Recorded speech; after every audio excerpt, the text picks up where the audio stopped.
இருள்சேர் இரு வினையும் சேரா இறைவன் பொருள்சேர் புகழ் புரிந்தார் மாட்டு.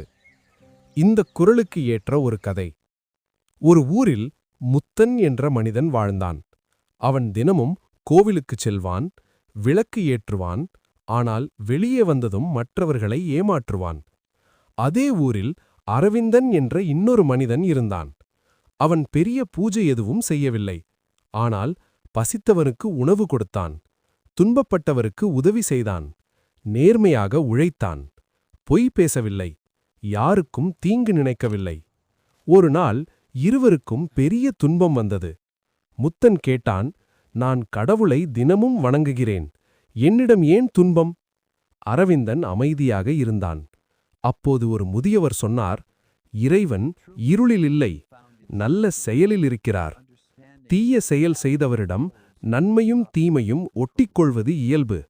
ஆனால் நல்லொழுக்கத்தோடு வாழ்பவரிடம் அந்த இருள் சேராது. அப்போது முத்தன் புரிந்து கொண்டான், வழிபாடு மட்டும் போதாது, வாழ்க்கையே வழிபாடாக இருக்க வேண்டும்.